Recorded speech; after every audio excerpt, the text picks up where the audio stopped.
Hello बच्चों, स्वागत है आपका इस छोटी सी क्लास में। आज की क्लास रहने वाली है तत्सम की।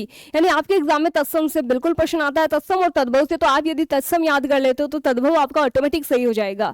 और आज का सेशन ये सिर्फ और सिर्फ आपका तत्सम के लिए सिर्फ 5 मिनट में आपको सीखना है। आज के बाद आप कोई भी शब्द देखोगे तो आप देखते ही बता दोगे कि ये शब्द आपका तत्सम है। तो सबसे पहले तो ये बात करते हैं कि तत्सम है क्या। तो शब्दों को उत्पत्ति या स्रोत के आधार पर 5 भागों में बांटा गया है। तत्सम, तद्भव, देशज, विदेशज और संकर शब्द, उन्हीं में से एक है आपका तत्सम। सबसे पहले तो मैं आपसे ये पूछूंगी कि तत्सम कहते किसे हैं। तो वे शब्दांश जो संस्कृत भाषा से ग्रहण किए गए और बिना किसी परिवर्तन के हिंदी भाषा में टिका दिए, वो क्या कहलाते हैं?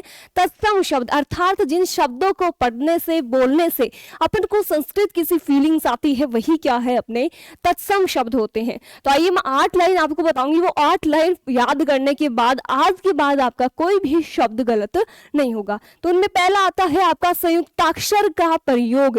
यदि किसी भी शब्द में किया है, उसमें आपको तत्सम तद्भव पूछे तो वो शब्द हमेशा होगा आपका तत्सम शब्द। जैसे कि एग्जांपल है आपका अक्षी, स्रोत, त्राण। अक्षी में क्षय आपका संयुक्ताक्षर है, स्रोत में आपका श्रय है और त्राण में आपका त्रय है। तो ये कहीं भी किसी भी शब्द में आपको दिखता है तो आपको करना है तत्सम। सेकंड है आपका रीश्वर का प्रयोग। रीश्वर का प्रयोग किसी भी शब्द में यदि किया गया है तो उसमें भी आपको क्या करना है? तत्सम करना है। जैसे आपका पितृ है, मातृ है, ऋतु है, इन सभी में देखो री री री री क्या है? रीश्वर के आते ही तत्सम शब्द में शामिल किया जाता है। अगला आपका तालव्य और मूर्धन्य से, यानी पहला और दूसरा से यदि किसी भी शब्द में आपको दिखता है तो वो शब्द हमेशा ही आपका तत्सम शब्द होता है। जैसे आपका शब्द पश्च, पोस्ट, इन दोनों शब्दों में तालव्य और मूर्धन्य शय का प्रयोग हुआ है, इस वजह से ये भी क्या है? आपके तत्सम शब्द है। अगला है आपका अंतिम वर्ण यदि हलंत युक्त आपको किसी भी शब्द में दिखता है तो वो भी आपका तत्सम होता है। जैसे कि शब्द आपका पश्चात, हस्तिन जिसे हाथी बोलते हैं, परिषद, इन तीनों शब्दों के अंत में आप देख पा रहे हो हलंत है, तो हलंत दिखते ही आपको क्या करना है?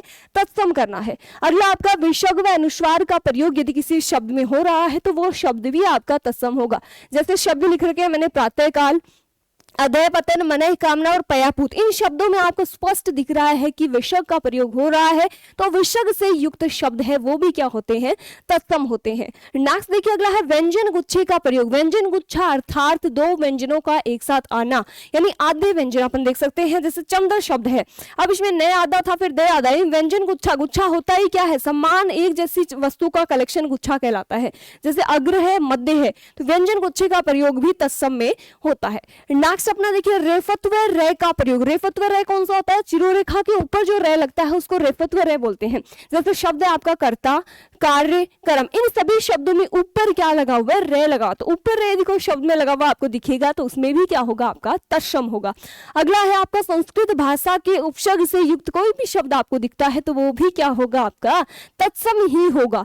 जैसे शब्द आपका पराजय, अपमान, कोई भी शब्द है जो संस्कृत भाषा के उपसर्ग से युक्त है वो आपका तत्सम ही होता है। तो ये हुई आपके सिर्फ 8 लाइनें और ये आपको रट लेनी है। इनको याद करने के बाद एक भी तत्सम का शब्द आपका गलत नहीं होगा।